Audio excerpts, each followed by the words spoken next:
It took less than 5 seconds for a perfect world to shatter, one poisoned cup of tea at a time. Imagine this. Shadowwood Manor, an emblem of staggering wealth nestled in the exclusive enclave of Silverwood Hills, home to the seemingly golden couple, millionaire Julian Thorne and his ethereally beautiful pregnant wife Clara. From the outside, it was a fairy tale. Success, love, a baby on the way. But within those hallowed walls, a venomous secret was brewing. A betrayal so audacious it would culminate in a courtroom drama that would leave the city breathless. You see, Julian, the man who seemingly had it all, was entangled in a dangerous white-hot affair with the intoxicatingly ambitious Serafina Dubois.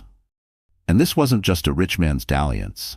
Oh no, this was a collision course with consequences so devastating they would nearly destroy an innocent life. What you're about to hear goes far beyond the sanitized headlines. We're peeling back the layers of opulence to reveal the raw, ugly truth of a meticulously planned revenge. How could such luxury mask such darkness?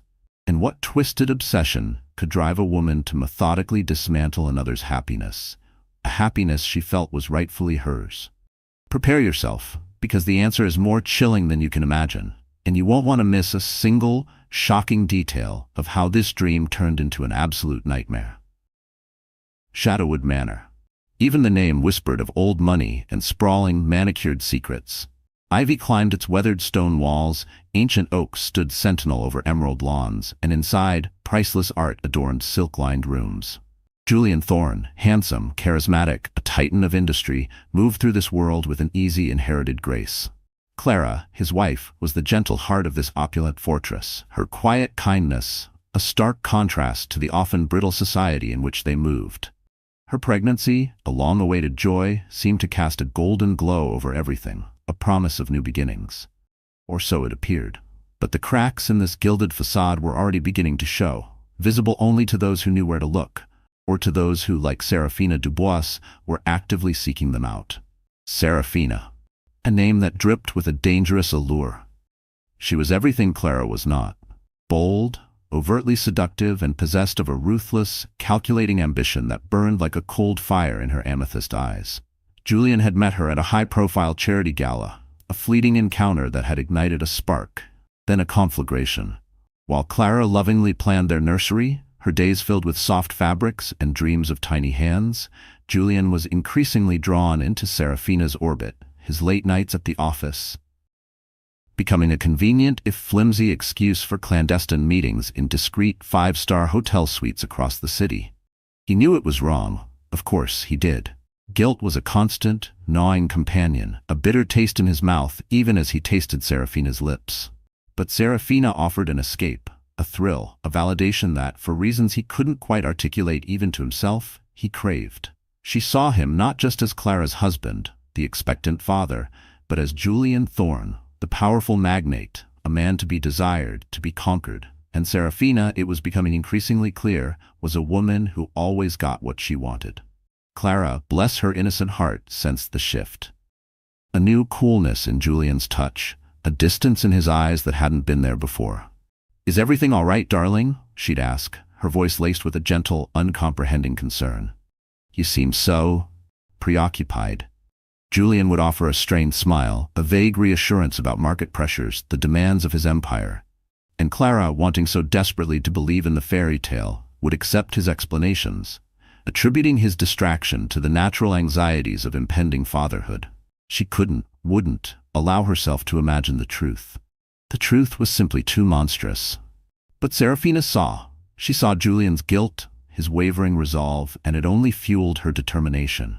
She saw Clara's gentle naivety, not as a virtue, but as a weakness to be exploited. Every gushing society column detailing Clara's radiant pregnancy, every tender photograph of Julian with his hand resting protectively on Clara's growing belly, was like a personal affront, a fresh stab of the jealousy that was rapidly consuming her. Shadowwood Manor, the Thorne name, the life Clara lived so effortlessly, it should all be hers. It would be hers. As she watched them from afar, a predatory glint in her eyes, a chilling vow formed in the crucible of her ambition. She has everything I deserve, and soon, very soon, it will all be mine. The game had begun, and Serafina Dubois played to win, no matter the cost, no matter who was destroyed in the process. The perfect life was about to be shattered, and the whispers of poison were already on the wind. That chilling vow, a silent promise of upheaval, now propelled Serafina Dubois into calculated action.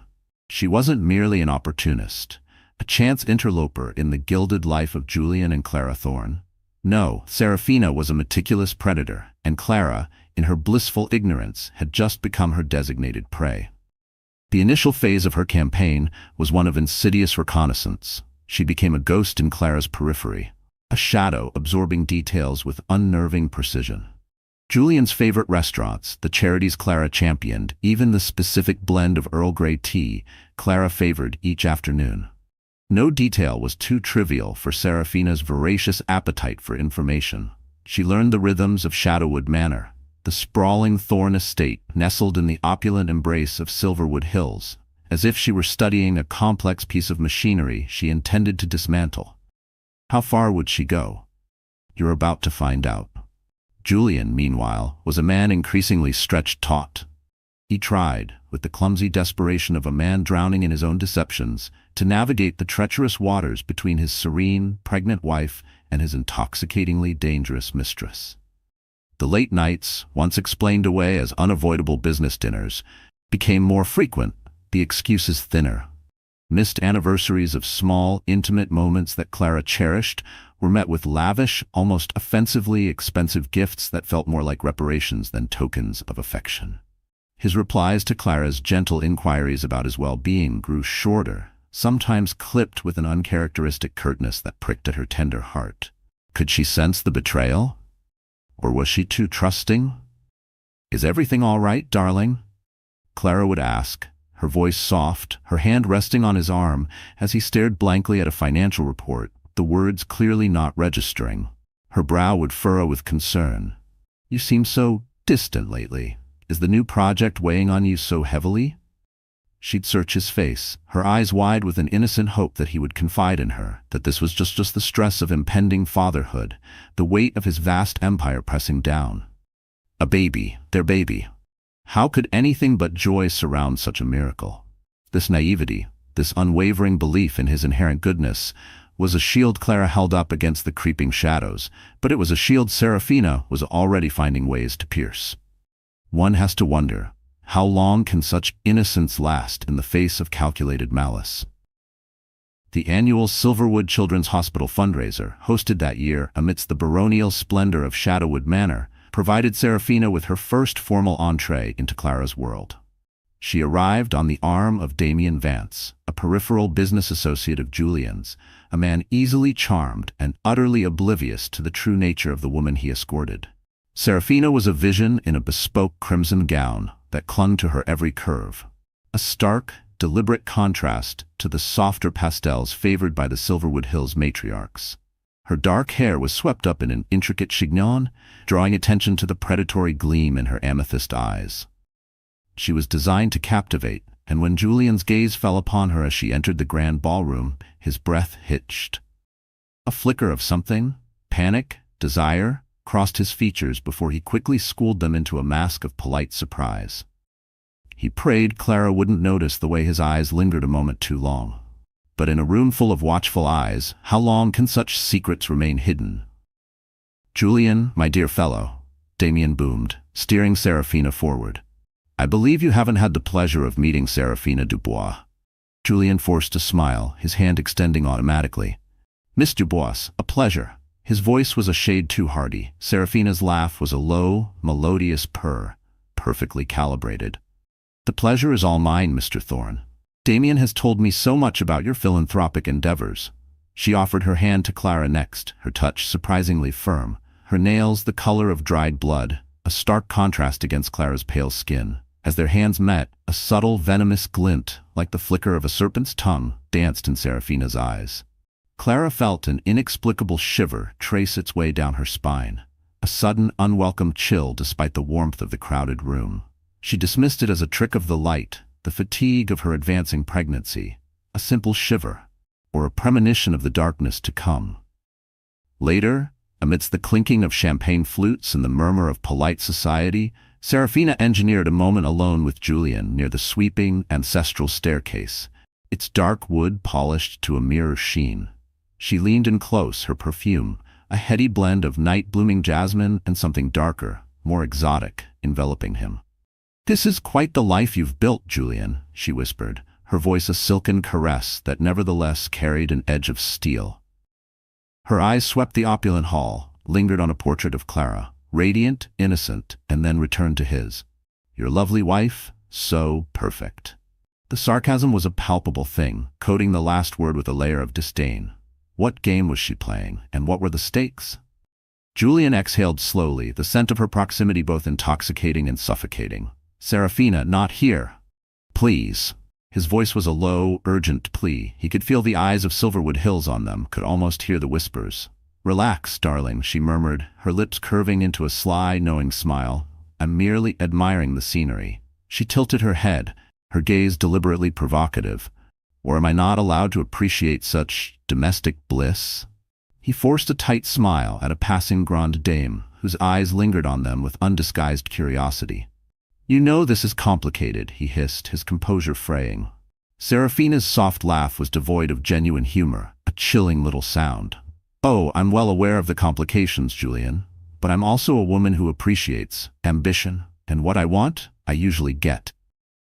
The unspoken threat hung heavy in the air between them, a dangerous undercurrent beneath the facade of the glittering event. Julian felt trapped, caught between the iron necessity of maintaining appearances and the dangerous, illicit thrill that still simmered, however much he tried to deny it. Was this a warning or a promise? The encounter, brief as it was, solidified Serafina's resolve. Seeing Clara so effortlessly ensconced in the life Serafina craved, seeing the baby bump that represented an unbreakable bond, fueled the acidic burn of her jealousy. This wasn't just about Julian anymore. It was about the status, the power, the entirety of the life Clara possessed. It was a life Serafina believed was rightfully hers. She knew, with a chilling certainty, that subtle maneuvering was no longer enough. She needed something more, definitive. But what? And how? Her mind, always a labyrinth of cunning schemes, turned to darker avenues. She recalled a name from her more colorful past in the city's underbelly, before she had meticulously crafted her current polished persona. A man known only as Silas, a purveyor of rare and often illicit botanical tinctures, a shadowy acquaintance who operated in the city's forgotten corners. Their previous interactions had been transactional, always veiled in secrecy. He was a ghost in the system, untraceable, a master of his obscure craft. Could this be the key to her twisted desires? The meeting was arranged with a single coded message. A dimly lit alleyway, smelling of damp stone and decay, far from the glittering lights of Silverwood Hills. Silas was a wraith-like figure, his face perpetually obscured by shadow and the brim of a worn hat. He didn't ask questions, only listened, his silence more unnerving than any interrogation. One has to wonder what secrets such a man keeps. "I have a personal matter," Serafina stated, her voice cool and steady despite the thrumming in her veins. "I require something unique, a compound that induces slow harm, something that mimics a natural decline, for a delicate constitution." She watched his shadowed face for any reaction, but there was none. Only the faintest rustle of fabric as he reached into a worn leather satchel. What horrors lay within? He produced a small, unassuming vial filled with a colorless, odorless liquid. This, his voice was a dry rasp, like dead leaves skittering across pavement, is potent, gradual. It will weaken, confuse, and in sufficient quantity, over time, erase. He named a price that would have made most balk, but Serafina merely nodded, her eyes fixed on the vial. The exchange was swift, the money disappearing into his satchel as quickly as the vial appeared in her gloved hand. No names exchanged beyond the initial contact, no pleasantries. Pure, cold transaction. A deal with the devil, some might say. Clutching the vial, Serafina felt a tremor of something akin to fear, quickly suppressed. This was a line, she knew, a dark, irrevocable line. But the scorching heat of her ambition, her insatiable hunger for what she felt was owed to her, cauterized any nascent guilt. Julian belonged with her. This was merely expediting the inevitable, correcting a cosmic error, or so she told herself. Her research into Clara's habits intensified, moving beyond simple observation into a focused study. She already knew about the afternoon Earl Grey, but what about vitamins? Herbal supplements for the pregnancy? Any particular nighttime infusions Dr. Eleanor Ainsworth, Clara's physician, might have recommended? Every detail was a potential delivery system, every routine a vulnerability to be exploited. Serafina's mind, a razor-sharp instrument of manipulation, worked tirelessly, piecing together the mosaic of Clara's daily existence, identifying the precise moment, the perfect method to introduce her silent, insidious agent of change. It's terrifying how meticulous evil can be, isn't it? Later that night, alone in her opulent, sterile apartment that felt more like a gilded cage than a home, Serafina held the small glass vial up to the light. The liquid within was innocuous, like water. Yet it held the power to unravel a life, to rewrite a destiny. A faint, cruel smile, a chilling antithesis to Clara's innocent radiance, touched Serafina's lips. "Time to make some changes around here," she whispered to the silent room, the vial cold against her palm. The first, tentative steps into the Garden of Eden had been taken. Now, the serpent was ready to offer its poisoned apple. And the question lingers: who will be the first to take a bite? The vial, cold and smooth against Serafina de Bois's palm, was not just a container of liquid. It was the key to unlocking the future she so fiercely believed was her due. Her whisper, "Time to make some changes around here," still hung in the opulent silence of her apartment as she began to weave the next, more insidious phase of her plan. The first dose, she decided, needed to be a whisper of malice, undetectable, a subtle corruption of Clara Thorne's vitality. Yet, even as a whisper, the countdown to tragedy had irrevocably begun. But how do you poison someone's life without leaving a trace? Serafina, it turned out, had an answer. To execute this delicate stage, Serafina required an unwitting accomplice, an unseen hand within the formidable walls of Shadowwood Manor. Her gaze fell upon Annalise Finch, Clara's personal assistant.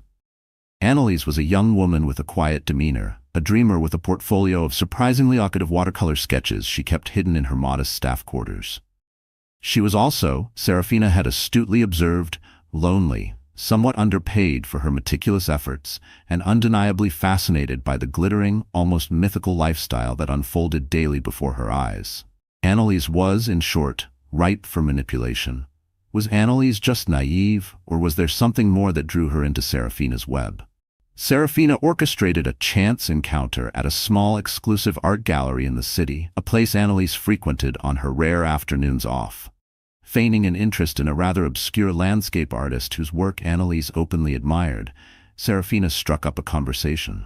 She was charming, attentive, praising Annalise's keen eye and subtly hinting at her own, entirely fabricated connections within the art world. "You have such a unique perspective, Annalise," Serafina had purred, her eyes warm with feigned admiration. "It's a shame more people don't get to see your talent." A simple compliment, or the first thread in a carefully woven net. A lonely heart is an open door. Annalise, starved for genuine recognition, blossomed under the attention. Serafina cultivated the budding friendship with practiced ease, meeting Annalise for coffee, offering empty promises of introductions, and all the while, like a skilled interrogator, gently extracting a trove of invaluable information. Clara's preferred calming infusion of linden flower and lemon balm, prepared each afternoon. The precise timing of her prenatal appointments with Dr. Eleanor Ainsworth.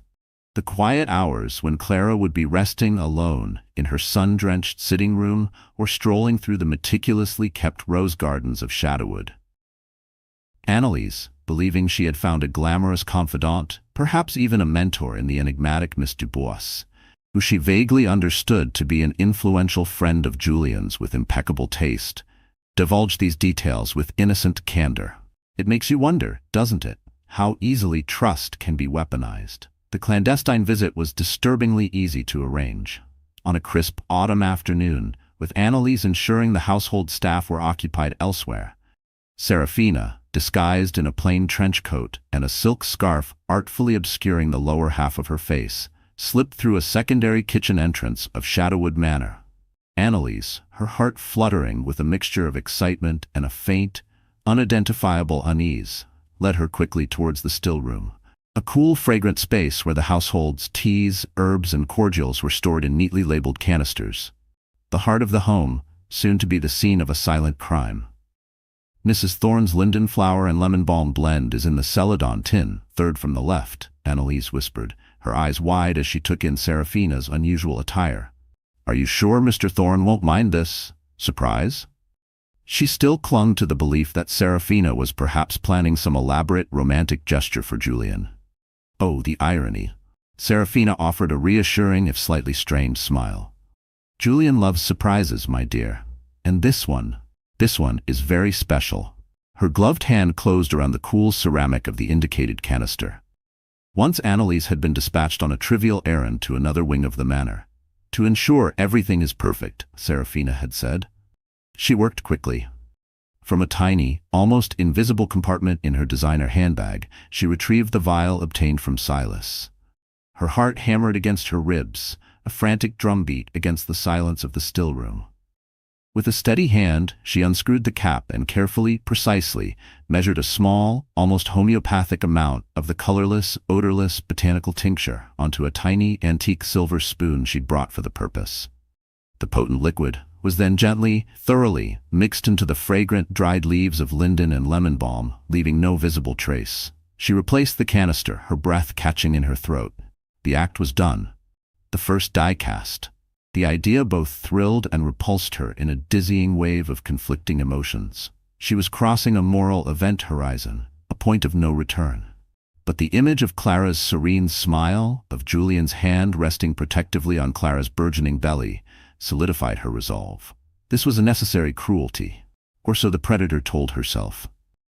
The following afternoon, Clara, feeling a little more fatigued than usual, the weight of her pregnancy settling in, requested her customary infusion. Annalise, dear, would you mind preparing my linden flower tea?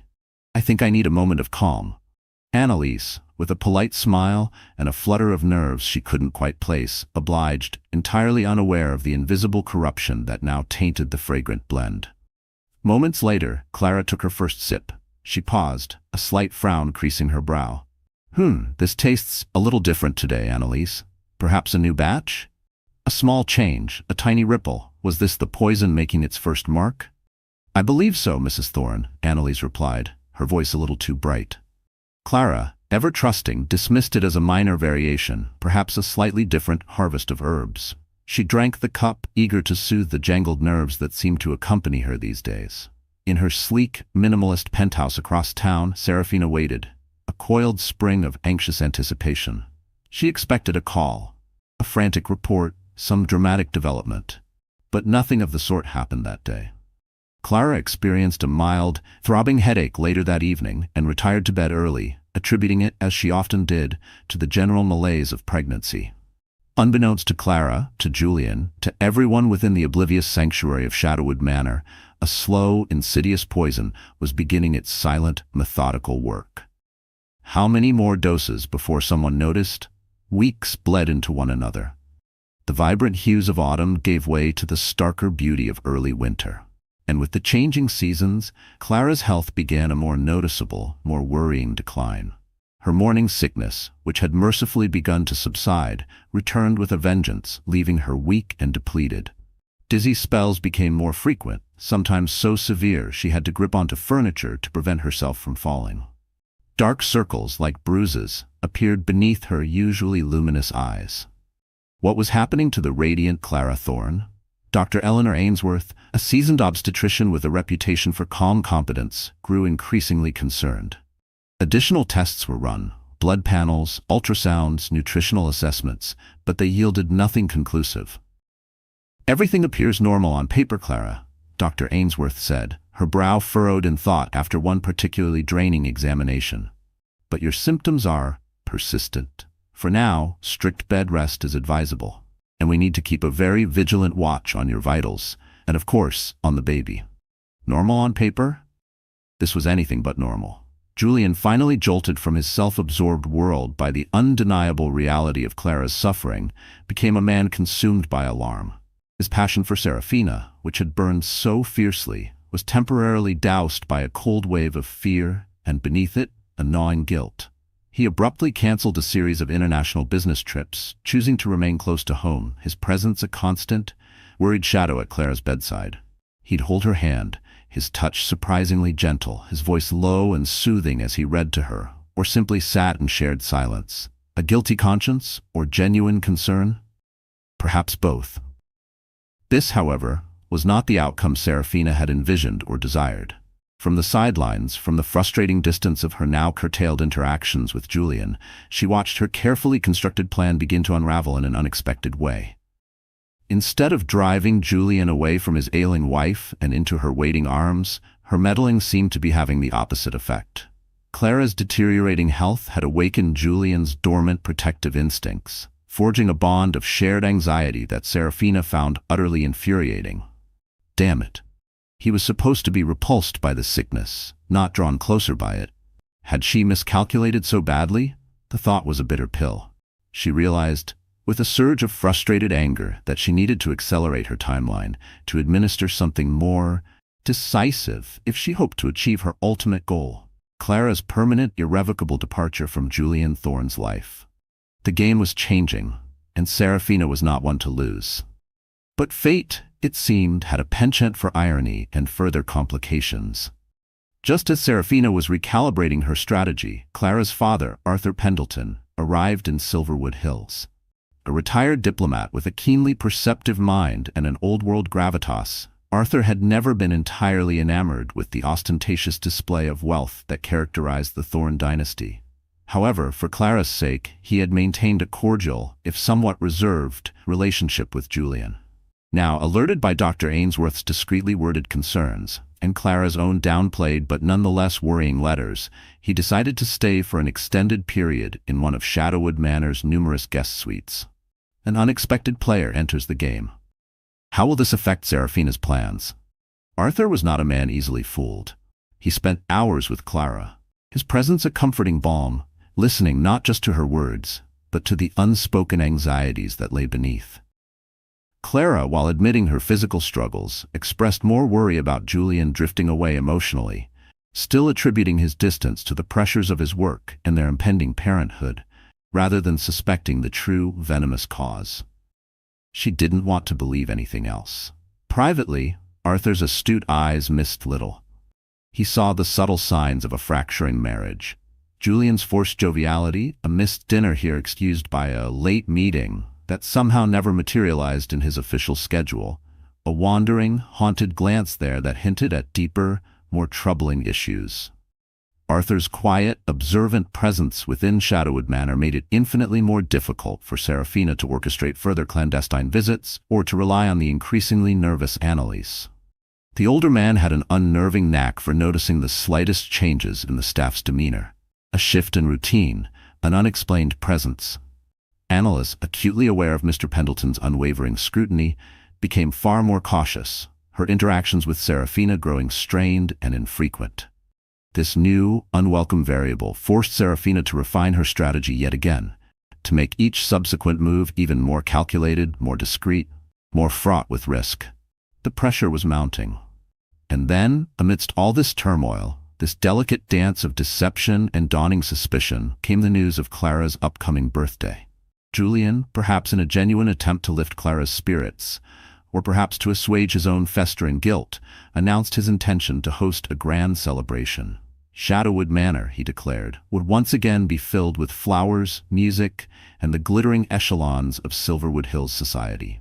Clara, though still profoundly weak and plagued by intermittent nausea, found a flicker of her old enthusiasm. She looked forward to it, she told her father, as a chance to reconnect with Julian, to feel like herself again, even if just for one evening. She clung to the fragile hope that a shared, joyful moment could somehow bridge the widening chasm between them, especially with their baby due in just a few short months. A birthday party, a celebration of life, or something far more sinister. Serafina, learning of the impending party from a reluctant, terrified Annalise, whom she had cornered during a rare moment alone, saw it not just as a threat, but as a golden, unmissable opportunity. If Clara appeared radiant and happy at this ostentatious celebration, the society pages would inevitably spin it as a triumphant display of the Thornes' enduring love, further cementing Julian's commitment to his wife, to his family. Serafina could not, would not, allow that. Her mind, cold and clear, seized upon the thought. Clara's birthday. It was perfect. The perfect stage for a tragedy. The perfect moment to unleash a stronger, more definitive dose of Silas's potent tincture, ensuring Clara's dramatic collapse would not only overshadow any celebratory mood, but perhaps, just perhaps, endanger the pregnancy enough to create lasting, irreparable complications. Or better yet, the ultimate solution. The air in her apartment seemed to crackle with a malevolent energy as she contemplated the possibilities. This party, she thought with a chilling sense of anticipation, wouldn't just be a celebration. It would be an event that would echo through the annals of Silverwood Hills society for years to come. Yes, the stage was now perfectly set for a birthday celebration that would descend into infamy. A horrifying turning point where loyalty, jealousy, and insatiable greed would collide with devastating force under the glittering, uncaring chandeliers of Shadowwood Manor. And Serafina Dubois would be there, watching it all unfold, a faint, cruel smile playing on her lips. What horrors would this birthday hold? The answer, dear reader, is just a page-turn away. Birthday catastrophe, the mask of joy, the kiss of death. The air within Shadowwood Manor fairly crackled, thick with anticipation. It was the evening of Clara Thorne's 28th birthday, and the ancestral home gleamed like a polished, multifaceted jewel, each facet reflecting the opulent celebration Julian had orchestrated. Enormous, fragrant arrangements of ivory roses, stargazer lilies, and cascading orchids lined the baronial foyer, their perfume mingling with the subtle scent of beeswax from 1,000 flickering candles. In the formal drawing room, a renowned string quartet, specially flown in from Vienna, rehearsed a haunting melody by Debussy, the notes drifting through the gilded archways. The chandeliers, ancient Habsburg crystals passed down through Julian's lineage, sparkled with an almost sentient brilliance. But could all this light hide the darkness brewing? A far more sinister, more predatory gleam was in Serafina Dubois's amethyst eyes as she prepared to bestow her final, deadly gift upon the unsuspecting birthday girl. This wasn't just a party, it was a battlefield. Clara, though visibly weakened by the preceding weeks of unexplained illness, was determined to embrace the evening. A soft, ethereal glow emanated from her, a testament to her gentle spirit and the burgeoning life within.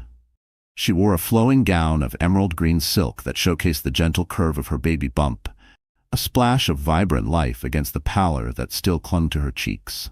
Hope, fragile yet tenacious, fluttered in her heart, a hope that this night, this grand gesture from Julian, might somehow mend the growing fractures in their marriage. But can hope survive a meticulously planned act of pure evil? Julian himself was the very picture of the adoring, attentive husband, his every action polished to a high sheen. He had personally overseen every minute detail, from the meticulously crafted menu featuring Clara's favorite delicacies to the hiring of the Viennese ensemble he knew she adored. He'd even arranged for a spectacular fireworks display to cap off the evening over the sprawling, moonlit gardens of Shadowwood. He moved through the assembling guests, the cream of Silverwood Hills society, captains of industry, even a visiting dignitary, Senator Alastair Finch, with an easy charm, a smile fixed on his lips. But beneath the bespoke tailoring of his tuxedo, guilt, a cold and heavy serpent, coiled in his stomach. Today, he told himself, his mantra a desperate prayer, today was all about Clara. He hoped, oh how he hoped, that this grand display of affection might somehow alleviate the crushing weight of his deceptions, the haunting knowledge of his affair with Serafina. But can expensive gestures truly wash away such deep stains of betrayal? Unbeknownst to either Julian or Clara, Serafina had already laid her trap with chilling, meticulous care. She arrived fashionably late, on the arm of Damien Vance, her crimson gown from the charity ball replaced by one of deepest sapphire, a color that seemed to absorb the light around her, making her appear even more enigmatic, more dangerous. Under the well-rehearsed pretense of assisting Damien with locating a misplaced gift and taking advantage of Annalise Finch's harried state as she juggled last-minute details for Clara, Serafina found her window of opportunity. The kitchen and service areas were a controlled chaos of liveried staff, bustling with trays of exquisite hors d'oeuvres and flutes of vintage champagne. Every celebration has its hidden corners, doesn't it? And Serafina was an expert at finding them. Seizing a moment when the head butler was distracted by an urgent query from the chef, Seraphina slipped, a phantom in sapphire, into the quiet, cool sanctity of the still room. Her eyes, now accustomed to the mansion's layout, immediately located the ornate, silver-chased tea caddy containing Clara's cherished birthday infusion. A fragrant, delicate mixture of white peony tea and silver linden flowers, a blend Julian had once sourced for her from a remote tea estate in the Orient during happier, less complicated times. Her heart hammered against her ribs, a wild, frantic bird trapped in a cage of her own making. Her breath came in shallow, almost painful gasps. With trembling fingers, she retrieved the small, innocuous vial from its hiding place within her evening clutch. This was it. The culmination of weeks of planning, of simmering hatred, and desperate ambition. She emptied a significant portion of the clear, odorless liquid, Silas's most potent concoction, directly into the fragrant tea leaves, the tiny splash almost invisible. The instructions from her shadowy purveyor had been terrifyingly explicit. A dose of this magnitude could induce severe, catastrophic illness, potentially trigger a miscarriage, or worse. A maelstrom of conflicting emotions churned within her. A primal fear of discovery, a bitter resentment towards the woman who possessed everything she coveted, and a strange, almost unholy exhilaration at the precipice of such a monumental act. She quickly resealed the caddy, placed it precisely back on its shelf, and made a discreet, unhurried exit. Her composure a chilling mask over the inferno raging within. A poisoned gift, wrapped in love and tradition. How utterly diabolical. The festivities commenced, the grand ballroom alive with the lively chatter and laughter of Silverwood Hills elite. Crystal glasses clinked, vintage champagne flowed like water, and the Viennese quartet filled the air with soaring, romantic melodies. Arthur Pendleton, Clara's father, maintained a watchful, solicitous eye on his daughter, his earlier concerns now a constant, low thrum of anxiety beneath his composed exterior.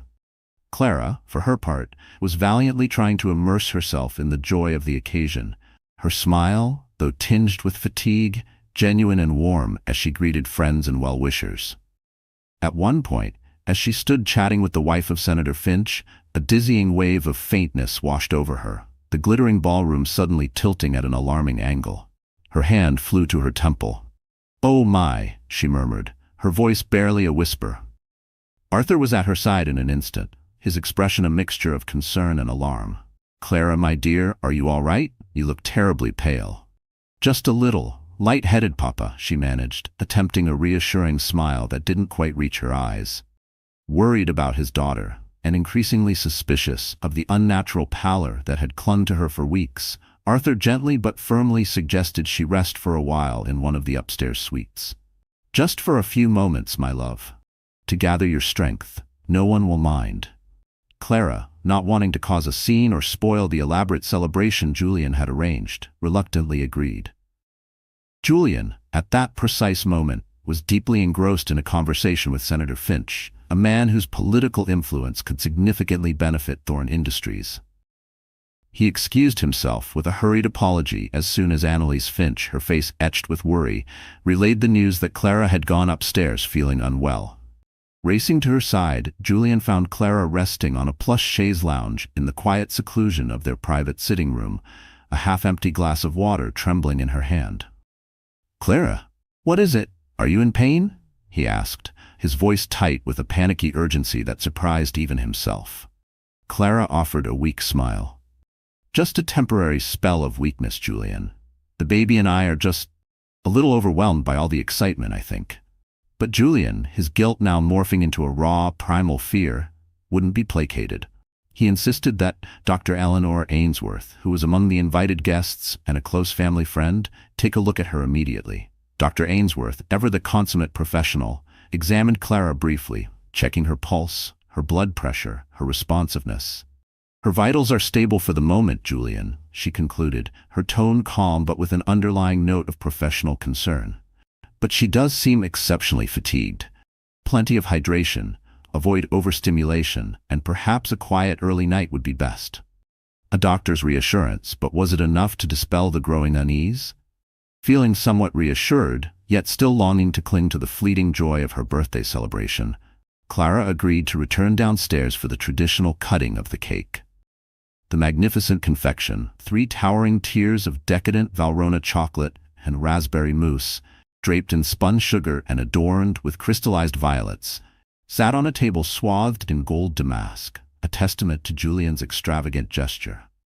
As Clara, leaning lightly on Julian's arm, descended the grand staircase, the assembled guests burst into a spontaneous, warm round of applause. She smiled, genuinely touched by the outpouring of affection from their friends and family.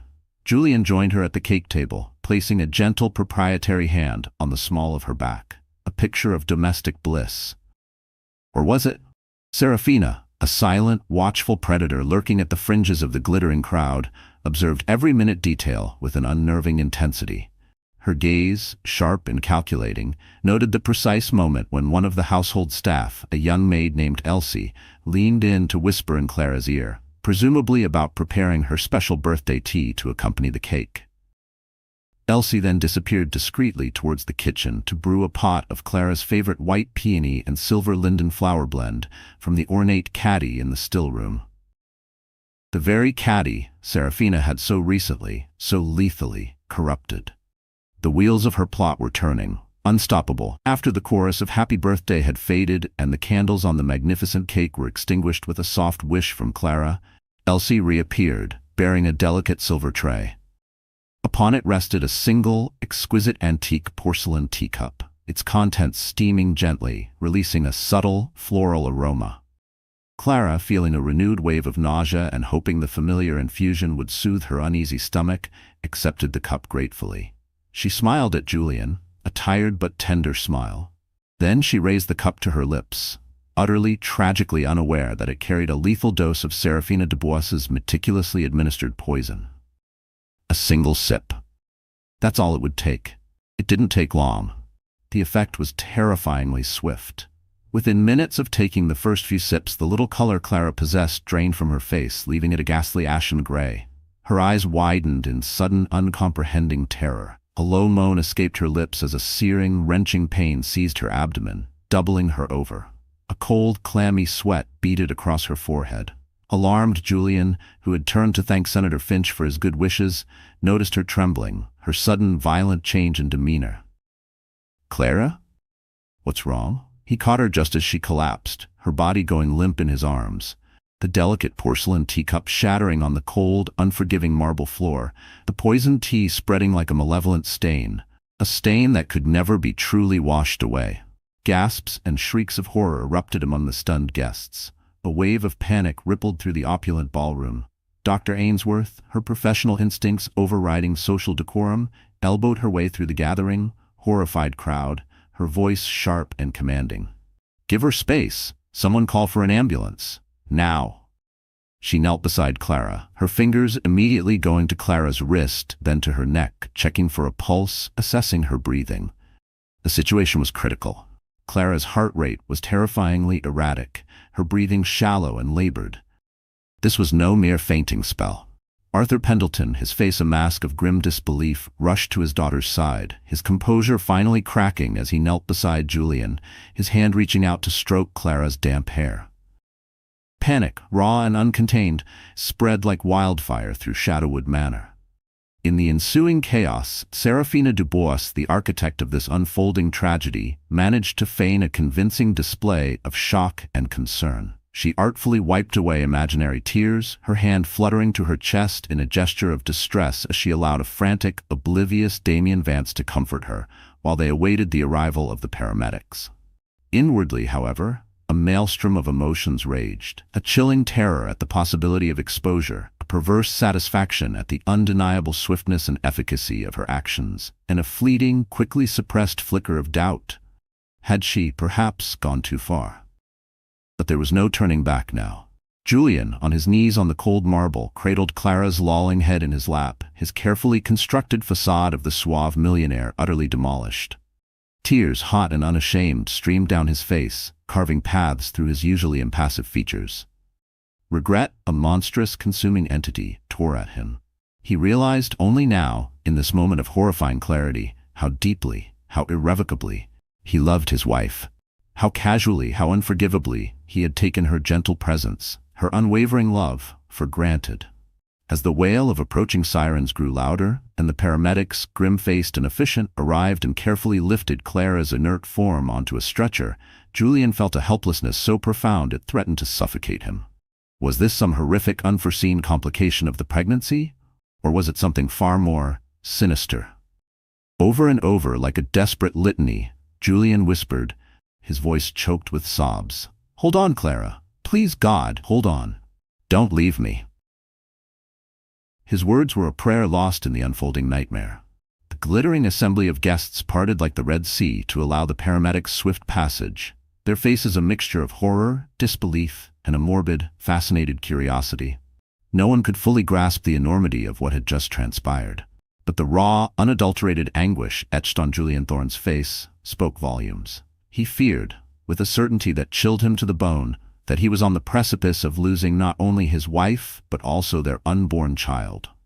And so, on the very night Clara Thorne was meant to celebrate another year of life, she lay unconscious in the back of an ambulance, her fate hanging by the slenderest of threads, racing through the darkened streets of Silverwood Hills towards the uncertain sanctuary of the Silverwood Crest Medical Center. Shadowwood Manor, mere moments before, aglow with laughter, music, and the warm light of celebration, was plunged into a stunned, hushed darkness, overshadowed by a tragedy that was no accident, but a meticulously, malevolently crafted catastrophe. The sterile, brightly lit waiting area of Silverwood Crest Medical Center throbbed with a palpable tension. Julian and Arthur paced the length of the corridor like caged animals, their eyes darting anxiously towards the closed double doors leading to the emergency trauma unit, where Clara was being attended to by a frantic team of specialists. Dr. Ainsworth was inside with Clara, her familiar presence a small comfort, overseeing a barrage of tests. Serafina, ever the actress, lingered in a shadowed corner, her performance of a concerned friend flawless. Damien Vance, still bewildered, hovered protectively. The tension spiked when a team of obstetric and toxicology specialists rushed into the emergency unit. Minutes stretched. Finally, Dr. Ainsworth emerged, her face etched with exhaustion. "She's stable, for now," she announced, her voice low. "But it's critical. Her symptoms, they strongly suggest some form of acute toxic exposure." She paused. "We're running comprehensive toxicology screenings, and we need to monitor the baby with extreme vigilance." Toxic exposure. Julian felt the floor dissolve. Clara's special birthday tea. Hadn't she said it tasted odd? His heart hammered. Could Serafina? No. Too monstrous. Or was it? As grim-faced police officers began arriving at Shadowwood Manor, Detective Miles Corbin listened to initial reports. His gaze, quiet and observant, caught a flagged note on the guest list. Serafina Dubois. Person of interest, a prior complex fraud investigation. No charges filed. Circumstantial. But the breadcrumb was there. "Interesting," Corbin murmured. "Very interesting indeed." The first threads of a dark, tangled web were beginning to emerge. What would they uncover next? The investigator's gaze, unraveling a web of lies. The sterile hum of Silverwood Crest Medical Center became the soundtrack to days blurred by fear and the acrid scent of antiseptic. Detective Miles Corbin, a man whose quiet intensity often unnerved those accustomed to more bombastic displays of authority, had a particular talent for sifting through the debris of shattered lives to find the sharp edges of truth. And the truth he was seeking, he suspected, lay hidden beneath layers of expensive perfume and sophisticated lies, leading him ever closer to Serafina Dubois' doorstep. That old fraud investigation, it whispered of a pattern, didn't it? A woman who knew how to get what she wanted, consequences be damned. Clara Thorne, meanwhile, drifted in a precarious twilight between life and death. For several agonizing days, she remained in a medically induced semi-consciousness, her body a fragile battleground as doctors fought to counteract the insidious poison that coursed through her veins. Julian and Arthur Pendleton rarely left her side, their vigil a tense tableau of shared grief and unspoken anxieties. Julian, stripped of his usual arrogance, looked like a ghost of his former self, the weight of his guilt a palpable presence in the sterile room. Arthur, ever the stoic diplomat, maintained a composed exterior, but the tremor in his hand as he reached for his daughter's inert fingers betrayed the depth of his anguish. Finally, the comprehensive toxicology reports landed like a bombshell. Clara had indeed been poisoned, deliberately.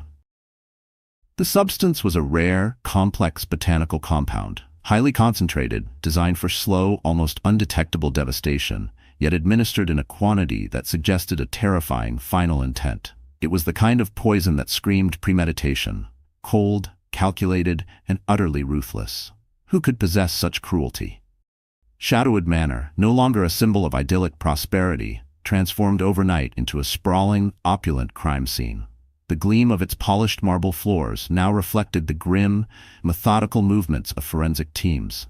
Yellow police tape, stark and incongruous against the ancient, ivy-clad stone, cordoned off entire sections of the estate. Detectives, led by the quietly relentless Miles Corbin, moved through the silent rooms, their questions sharp, their observations meticulous. Every member of the household staff, from the head butler to the youngest parlor-maid, was subjected to rounds of intense, unnerving questioning. Their faces, a mixture of shock, fear, and a dawning, horrified comprehension, told their own stories of an idyll shattered. It was Annalise Finch, Clara's timid, artistic personal assistant, who finally provided the crucial break in the case. The young woman was a wreck, her days a torment of sleepless nights and a gnawing, corrosive guilt that twisted her insides. She knew, with a certainty that felt like a physical illness, that her naivety, her star-struck fascination with the glamorous Serafina Dubois, had made her an unwitting pawn in a deadly game. The weight of her complicity, however unintentional, became unbearable. One dreary afternoon, her face tear-streaked and ashen, she sought out Arthur Pendleton in the somber, shadowed expanse of the Shadowwood Library. The words, when they finally came, tumbled out in a torrent of choked sobs and fragmented, almost incoherent sentences. She recounted, with painful honesty, Serafina's calculated cultivation of their friendship, the way the older woman had expertly preyed on her loneliness, her artistic aspirations, her quiet fascination with the world of wealth and privilege. She confessed to facilitating Serafina's clandestine visits to the manor, all under the tragically misguided belief that Serafina was merely a close, if somewhat eccentric friend of Julian's, perhaps planning some elaborate, harmless surprise. And then the most damning detail of all, the memory that had haunted her waking moments and invaded her nightmares. Annalise admitted, her voice barely a whisper, to once seeing Serafina near the still room, her back to the door, her movements furtive, fiddling with a small, dark glass vial just moments before Clara's special birthday tea was due to be prepared.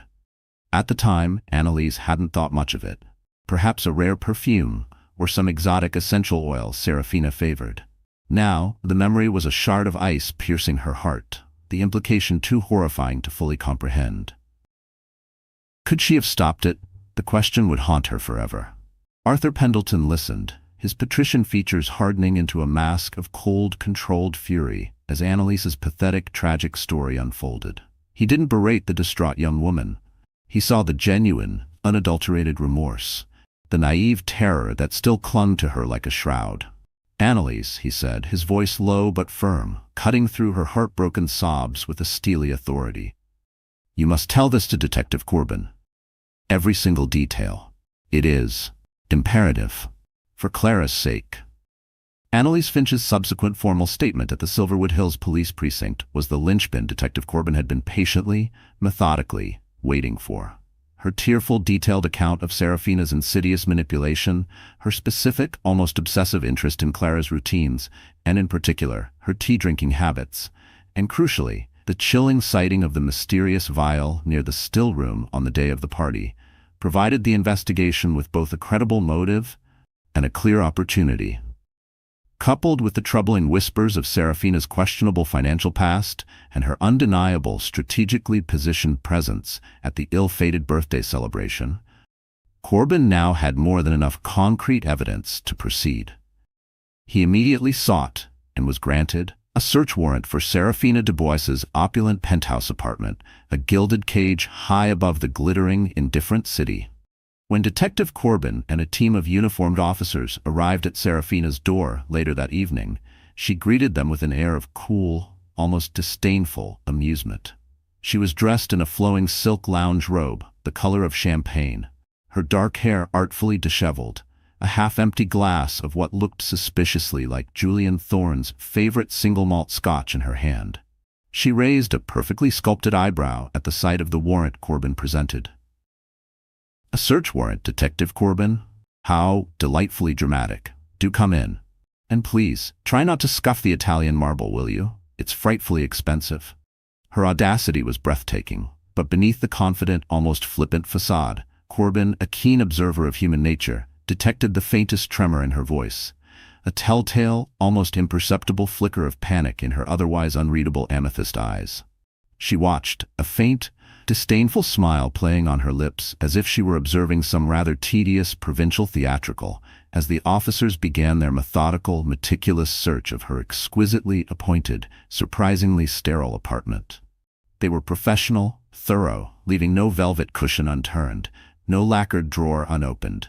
Her vast walk-in closets, a veritable museum of haute couture and designer shoes, were systematically examined.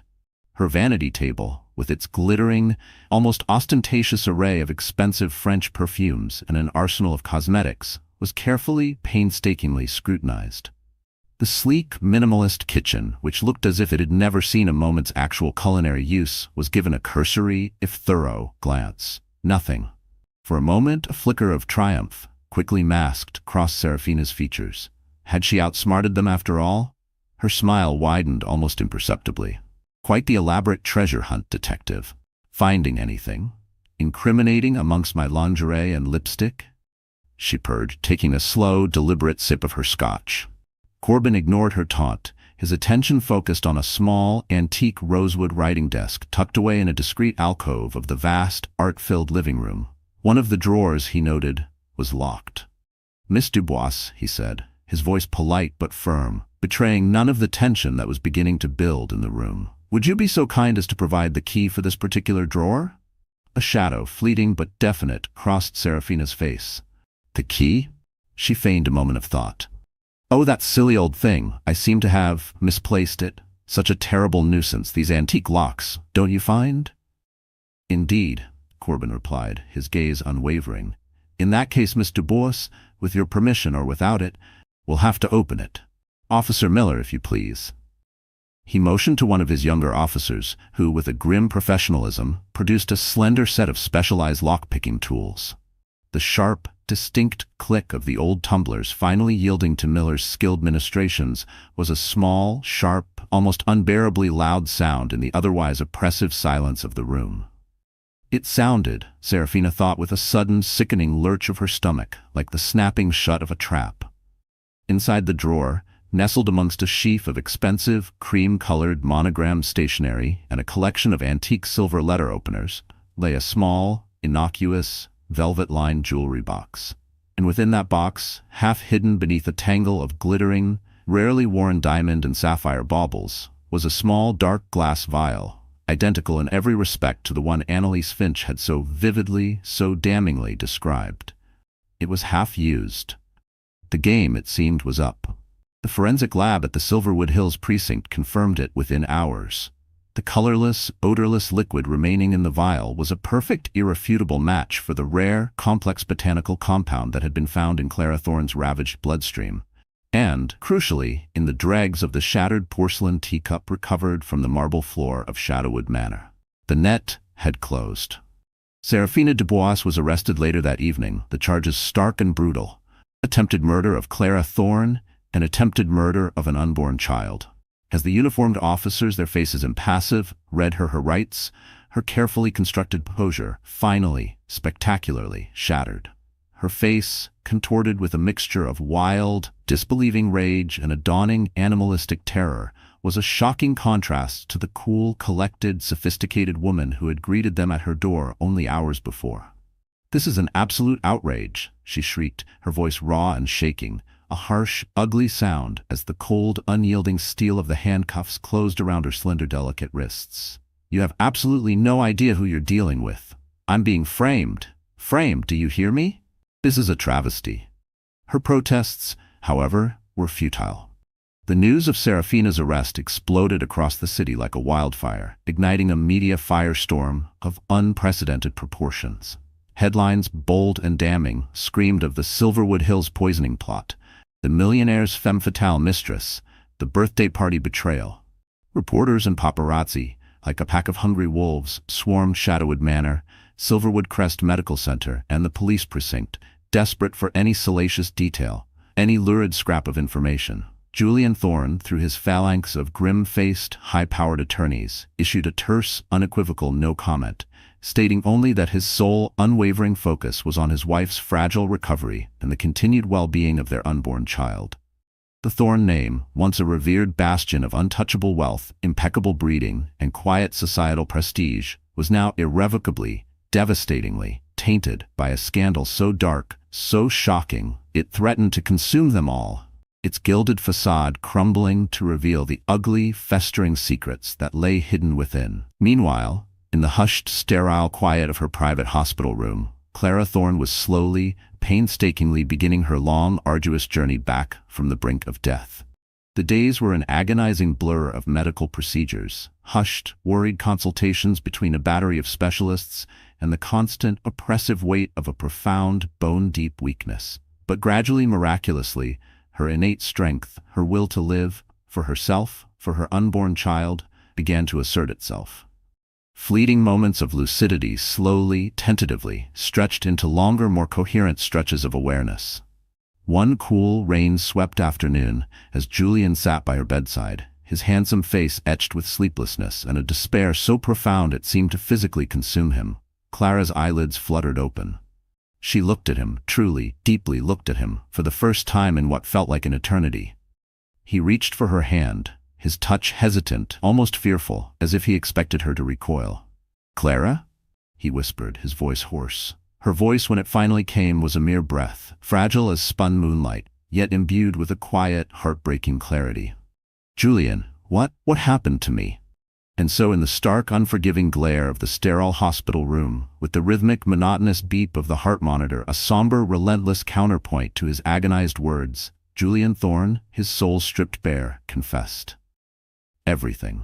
The sordid, tawdry affair with Serafina Dubois, the insidious web of lies, the casual deceit, the catastrophic betrayal that had almost cost Clara her life, and the precious, innocent life of their child. He spared her nothing, spared himself nothing, the words tumbling out of him in a torrent of raw, unfiltered self-loathing and a profound, soul-crushing remorse that offered no absolution, no comfort. Clara listened, her wide, luminous eyes, the color of a summer sky, slowly filling with tears. Tears not just of lingering physical pain, but of a betrayal so profound, so devastatingly intimate, it threatened to shatter what little remained of her fractured world. When he finally fell silent, his proud head bowed, his broad shoulders shaking with the force of his unshed, agonizing sobs, she whispered, her voice trembling, laced with a dawning, almost unbearable horror. "Serafina? The woman Damien Vance brought to my birthday party? Someone you were with, tried to kill me? And our baby?"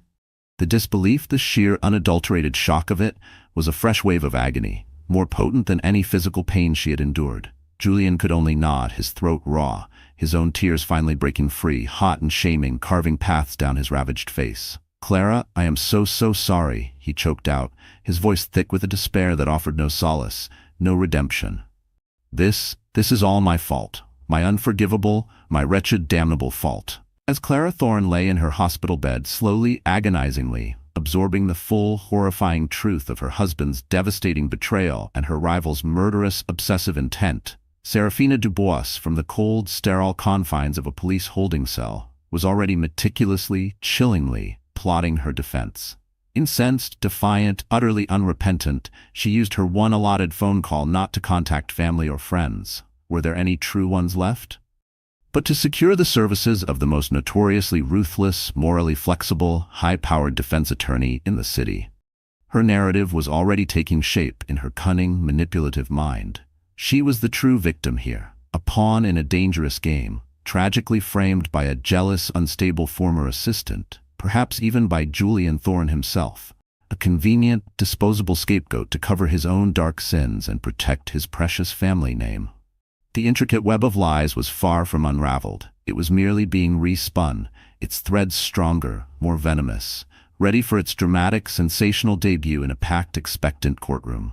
The real battle, the battle for public perception, for Julian's soul, for Serafina's freedom, it seemed, had only just begun. and the city held its breath.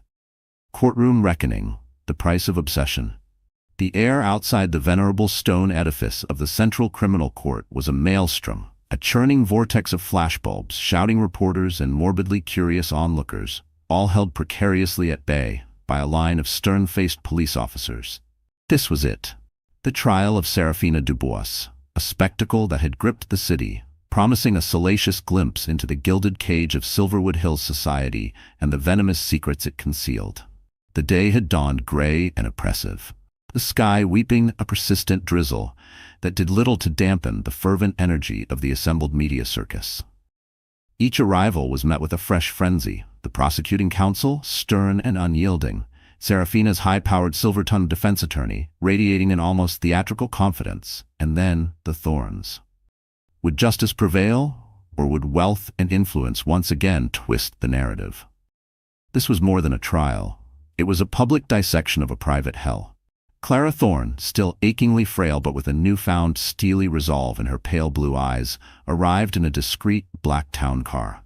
She was in a wheelchair, a necessity dictated by her slow, arduous recovery, gently pushed by Julian.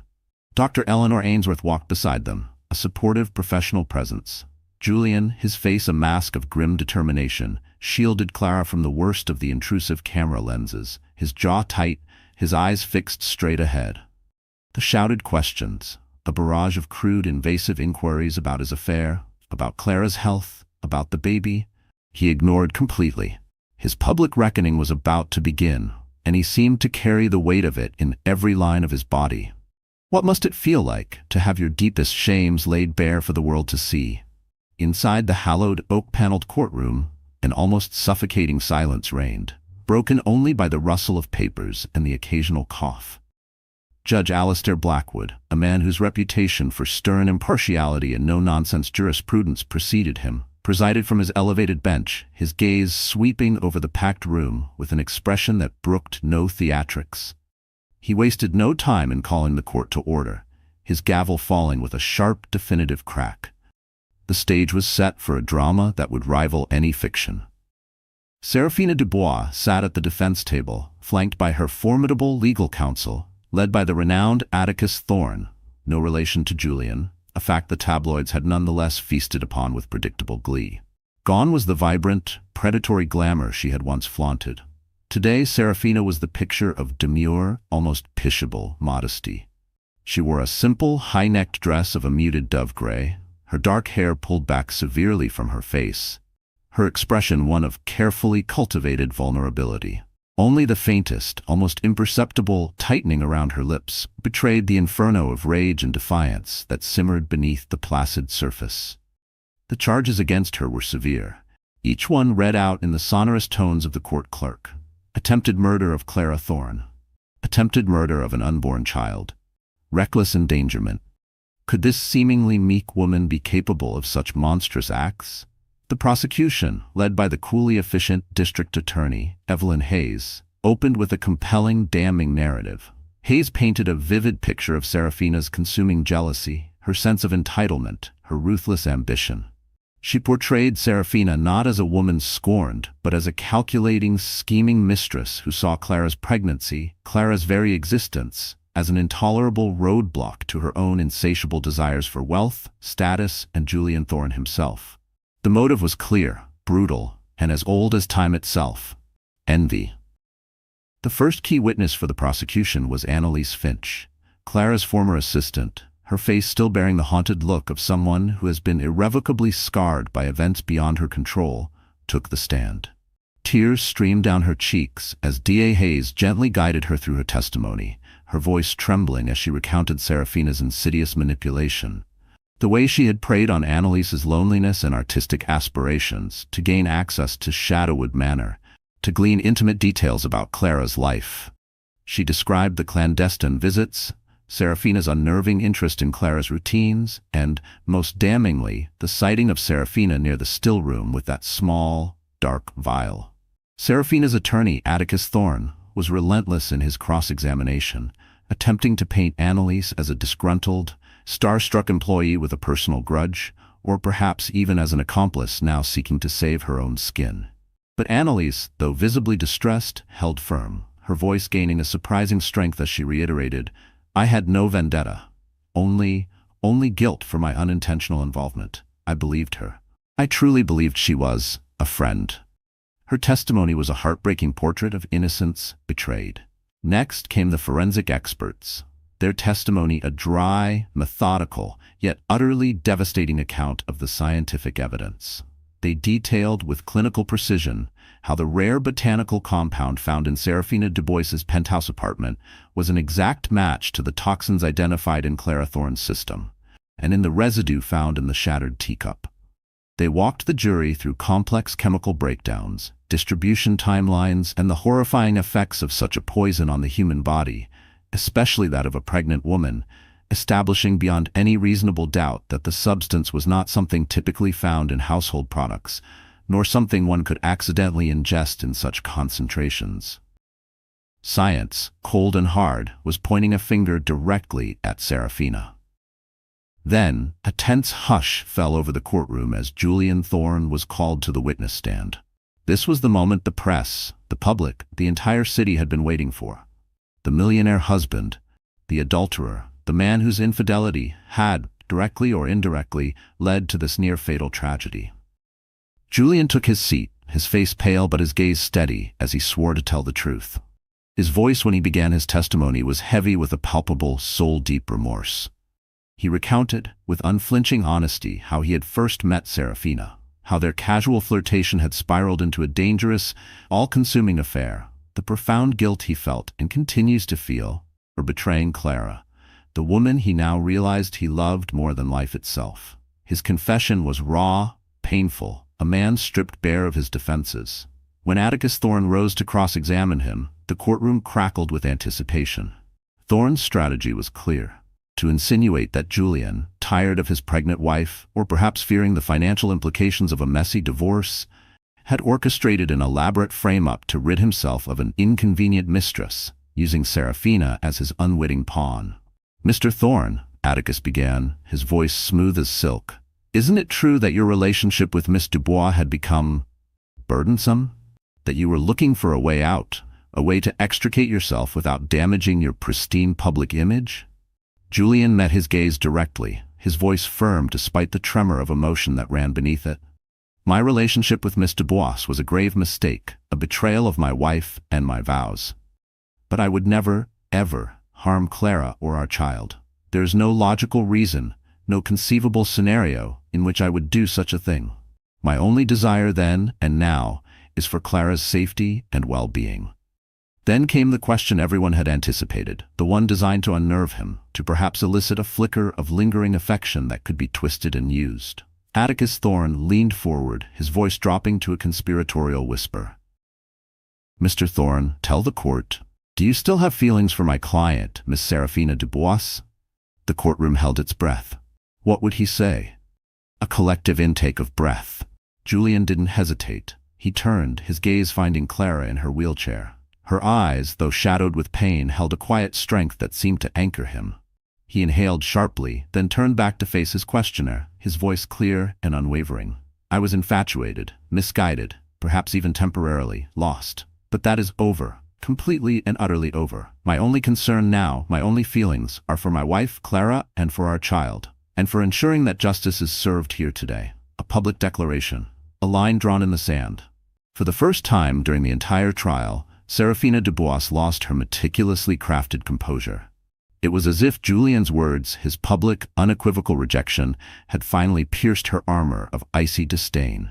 She shot to her feet, her chair scraping harshly against the polished wood floor, her face contorted, trembling, tears of rage and thwarted desire pooling in her amethyst eyes.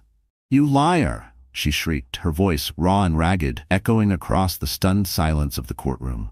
"You promised me everything. You said you loved me. You said Clara was nothing to you, just an obligation." Her mask had shattered. Judge Blackwood's gavel slammed down with force. "Order! Order in this court!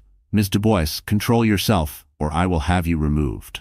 The bailiff moved swiftly towards Serafina, who, as if her strings had been cut, collapsed back into her seat, dissolving into a torrent of convulsive, theatrical sobs.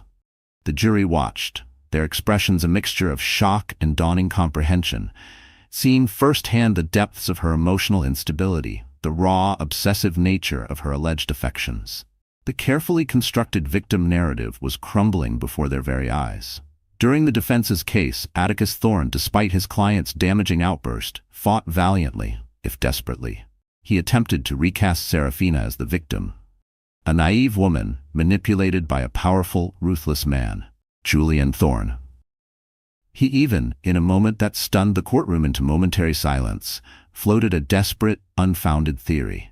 The third curiosity element that had been whispered about in the investigation, suggesting that Clara Thorne, perhaps overwhelmed by the stresses of her high-risk pregnancy or an undiagnosed prenatal depression, might have had reasons for accidental self-dosing or even attempts at self-harm.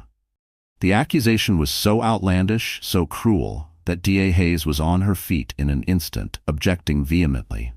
Judge Blackwood sustained the objection, his disapproval a palpable force, and instructed the jury to disregard the baseless insinuation. But the momentary shockwave had rippled through the courtroom, a testament to the defense's willingness to hurl any desperate narrative into the fray. The prosecution, in their rebuttal, quickly and clinically dismantled these claims, pointing to the overwhelming weight of physical evidence, the damning phone records detailing Serafina's contact with Annalise Finch's consistent, corroborated testimony, and Serafina's own incriminating actions. The web was tightening. It took the jury less than 2 days to reach a verdict. As the foreperson, a stern-faced woman with tired eyes, stood to read it, the tension in the courtroom thickened to an almost unbearable, viscous quality. Every breath was held. On the charge of attempted murder of Clara Thorne, we, the jury, find the defendant, Serafina Dubois. A pause that stretched for an eternity. Guilty. A gasp rippled through the courtroom, quickly morphing into a low murmur of chatter. Judge Blackwood's gavel fell again. Order. The foreperson continued, her voice clear and steady. On the charge of attempted murder of an unborn child, guilty. On the charge of reckless endangerment, guilty. The words fell like hammer blows. Serafina Dubois's face, already pale, went ashen. She shook her head slowly, a gesture of utter disbelief, as though she genuinely could not fathom that her carefully woven illusions, her sense of entitlement, her belief in her own power to manipulate and control, had unraveled so completely, so irrevocably. The price of obsession was about to be paid. Judge Alistair Blackwood, his expression grim, proceeded to sentencing. He cited the calculated, premeditated nature of the crime, the extreme vulnerability of the pregnant victim, and the profound, lasting harm inflicted. He sentenced Serafina Dubois to a lengthy prison term, the exact number of years a stark, brutal pronouncement that sealed her fate. 15 years. An eternity. In that moment, as the sentence was read, all eyes in the courtroom, as if drawn by an invisible current, turned to Julian Thorne. How would he react? The tabloids had speculated wildly. Would he break down in relief, show unbridled fury towards the woman who had betrayed him? Or perhaps, even now, exhibit some flicker of misguided sympathy, some lingering shadow of their illicit bond? Instead, Julian exhibited a reaction that, in its quiet, profound devastation, shocked the entire courtroom more than any outburst could have. He rose slowly from his seat beside Clara.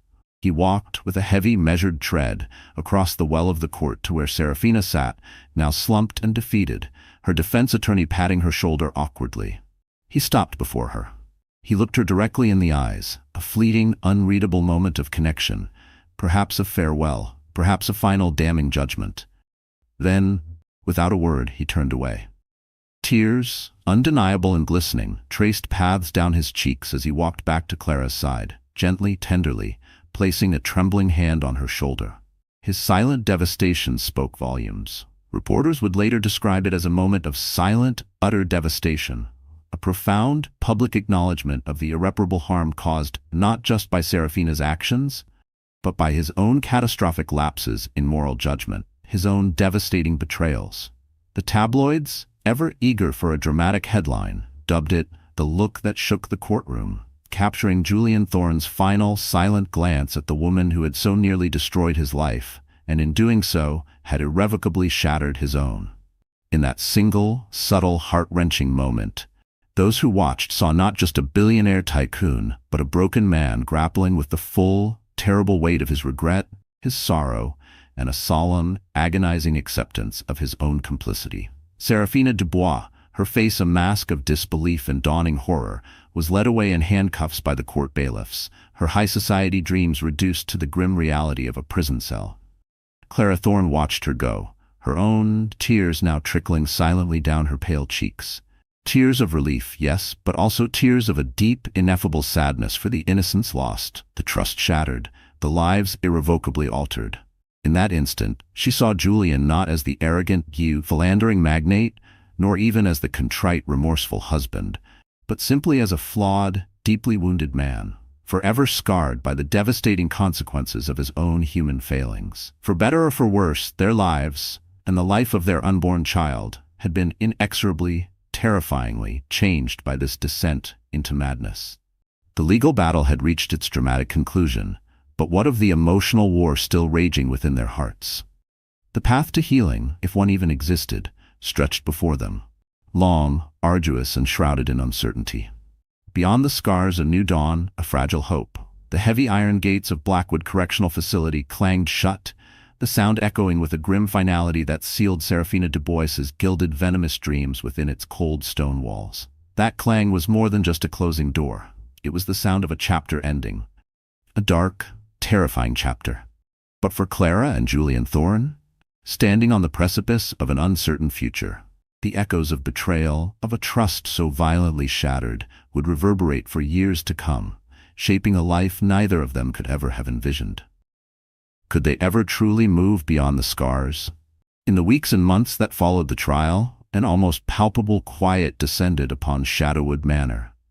The once bustling, opulent halls, so often alive with the cacophony of lavish parties and glittering galas, now felt strangely hollow, imbued with a somber stillness. Events were cancelled, social engagements politely declined. The liveried staff, their numbers discreetly reduced, moved about their duties with a hushed solemnity, their primary focus now the comfort and delicate health of Mrs. Thorne. The laughter had faded, replaced by a quiet so profound it felt like a presence itself. Clara was eventually discharged from Silverwood Crest Medical Center, her physical recovery a slow, arduous process under the constant, vigilant supervision of Dr. Eleanor Ainsworth. A suite of rooms on the ground floor of Shadowwood Manor, overlooking the once-cherished rose gardens, was converted into a home care facility, complete with medical equipment and a discreet nursing staff. Dr. Ainsworth visited twice, sometimes 3 times a week, meticulously checking Clara's vitals, administering necessary medications, and ensuring that the tiny, precious heartbeat of the unborn child within her remained steady and strong. Miraculously, thanks to the swift medical intervention and Clara's own quiet, steely resilience, their baby had survived the ordeal, though the pregnancy remained categorized as extremely high risk. Each steady beat of that tiny heart was a victory, a defiant note of hope in a symphony of despair. Julian, a changed man, or perhaps a man finally stripped bare of his own illusions, dedicated himself entirely to Clara's care. He spent countless hours by her side, sometimes holding her hand in a silence that was more eloquent than any words, sometimes reading aloud from her favorite poets. His voice, once so confident and commanding, now softened with a tenderness she hadn't heard in years. At first, Clara avoided the raw, gaping wound of his betrayal. She was too exhausted, too emotionally fragile, to confront the full toll it had exacted. But one quiet afternoon, as a gentle rain pattered against the tall French windows of her sitting room, painting the world outside in shades of gray, she finally asked the question that had haunted her waking moments and tormented her fitful sleep. Her voice was a mere whisper, devoid of accusation, yet heavy with an almost unbearable sadness. "Why, Julian?" she asked, her gaze fixed on the rain-streaked glass. "Why, Serafina?" It was a question that hung in the air, heavy with unspoken pain and a universe of what-ifs. He sighed, a sound that seemed to carry the weight of the world, looking down at his own hands, hands that had once held another woman, hands that had inadvertently brought such devastation to their door. The question, he knew, had been inevitable. It had gnawed at him, a constant, corrosive presence for months. "I was foolish, Clara," he began, his voice thick with a self-loathing that was achingly real. "So incredibly, arrogantly foolish. I got swept up in ego, I suppose. in the cheap thrill of something new, something illicit. I let my ambition, my vanity, the absurd belief that I could somehow control everything, overshadow the simple, profound truth that I already had everything I ever wanted, everything I ever truly needed, right here in front of me, with you. His confession, raw and unvarnished, was a start. But could words ever truly mend such a profound breach? She studied him then, her pale blue eyes, shadowed with pain but clear with an unnerving perception, searching his. There was a profound sadness in her gaze, but also perhaps the faintest flicker of empathy? Or was it just exhaustion? "I'm trying to forgive you, Julian," she said quietly, her voice barely audible above the drumming rain. "For Alara's sake, our baby's sake. I'm trying. But it's not easy. And how could it be? Forgiveness is a journey, not a destination." "I know," he replied, his own voice raw. "I don't expect it to be. And I swear to you, Clara, I am willing to do whatever it takes for as long as it takes to even begin to earn back a fraction of your trust." They spent long, quiet evenings in conversation, the raw edges of their pain slowly, painstakingly, being smoothed by the tentative balm of shared vulnerability. Sometimes they discussed the affair, Julian answering her questions with a brutal, unflinching honesty that was, in itself, a form of penance.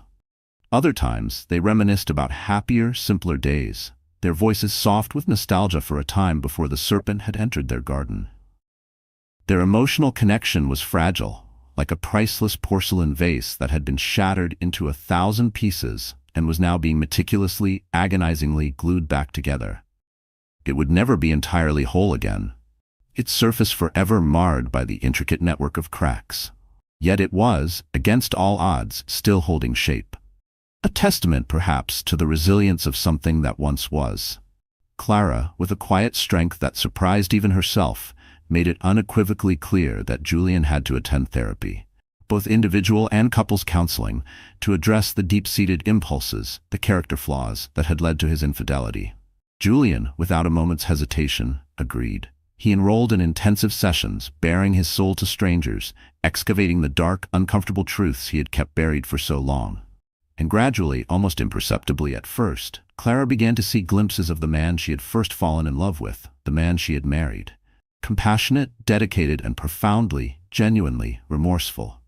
Was this the real Julian emerging, or a man desperate for redemption? Time, as always, would tell. Julian, in turn, dialed back his once all-consuming involvement in Thorne Industries, handing over much of the day-to-day operational management to a trusted, long-serving CEO. His focus, he declared, was now singular: Clara's recovery, and being present for every prenatal checkup, every milestone, as they nervously, hopefully, prepared for their baby's arrival. The relentless glare of media attention, however, did not subside entirely. Paparazzi still swarmed whenever Clara, looking increasingly frail but always dignified, left Shadowwood Manor for her appointments with Dr. Ainsworth. Yet Julian and Clara, united in this at least, chose not to release any official statements. They needed, to heal in private. Support arrived in unexpected forms. Damien Vance, the man who had unwittingly introduced Julian to Serafina, reached out to Clara with a heartfelt handwritten letter, apologizing profusely. Annalise Finch, Clara's former assistant, tendered her resignation, her letter filled with shame. Clara and Julian, however, in a surprising act of compassion, refused to accept it, offering her support instead. A small, intimate circle of Clara's closest friends organized a private baby shower. It was a subdued, gentle affair. Clara's face lit up as she opened gifts of tiny clothes and baby books. Her hand drifted protectively to her belly. In that moment, she felt a profound sense of hope. Yes, her world had been turned upside down, but new life beckoned. When the news of Serafina Dubois's sentencing, 15 years, finally broke, it was both a relief and a somber reminder. For Julian, nightmares of that birthday party became a frequent torment. Therapy helped, but the scars remained. As Clara's due date approached, Dr. Ainsworth recommended an induced labor. One crisp, early winter morning, Clara's contractions began. Julian was by her side. The labor was long, arduous, but at the end of it, as a watery winter sun broke through, Clara Thorne gave birth to a healthy, beautiful baby girl, whom they named Alara Rose Thorne. The moment Alara let out her first lusty cry, both Clara and Julian broke down. tears of profound, overwhelming gratitude. This tiny child, so fiercely wanted, so nearly lost, represented a second chance, a fresh start. In the days that followed, Julian doted on his wife and newborn daughter, the love that swelled in his chest a new, humbling sensation. The dark shadow of Serafina felt distant, though it would always linger, a cautionary tale. By the time Clara and baby Alara returned to Shadowwood Manor, the grand house felt transformed. The magnificent nursery became the new, vibrant heart of the estate. Laughter, soft and nurturing, returned. One late afternoon, as Julian cradled a sleeping Alara, Clara watched him from the doorway. She saw the unguarded tenderness in his eyes, the awe. The man who had once hidden behind extravagance now seemed humbled, grounded by fatherhood. In that quiet moment, Clara took a tentative step towards forgiveness. "I don't know if our love will fully recover, Julian," she whispered later, her voice laced with a fragile hope. "But for Alara, I'm willing to try." They decided they would not let Serafina's actions define them. The memory of that poisoned tea became a reminder to never again take their bond for granted. Julian worked quietly with philanthropic organizations, supporting women and children in crisis. Clara found new purpose, speaking discreetly about overcoming betrayal. And so, life at Shadowwood Manor continued. The gates remained grand, but beyond them lay a family that had weathered a horrific storm, finding an authentic wealth in the love that had almost been lost, now rediscovered in the gentle coos of their newborn Alara. While illusions had indeed shattered, hope, fragile yet tenacious, had, against all odds, begun to bloom in the very cracks of a broken life. So the story has come to a close. And now, to our amazing friends. You're still here, aren't you? If you've stayed with us until this very moment, then something in this story must have touched your heart, stirred a memory, or maybe even mirrored a chapter of your own life. And that means we're already connected, in a quiet but powerful way. Let's take a moment, not to judge what's right or wrong, but to see through a different lens. One that simply asks, what can we learn from this? This story isn't just about betrayal, manipulation, or the courtroom twist. It's about clarity, about the quiet power of self-worth, and the strength to walk away from what no longer respects your light. Clara's journey reminds us, healing often begins the moment we stop begging for validation and start choosing ourselves. The Stoics taught us that we cannot control what others do, only how we respond. As Epictetus said, it's not what happens to you, but how you react to it that matters. That's the lesson here. Clara didn't just survive, she transformed. And you can too. Life may throw its darkness at you, but you still get to choose your next move. So if this story moves something in you, even just a little, share it with someone who might need a moment of clarity today, and subscribe to our channel. Because here, we don't just tell stories, we walk through them with you. Together. One truth at a time. And if no one's told you lately, you deserve a love that doesn't ask you to prove your worth. Let this be your reminder. We'll see you in the next one.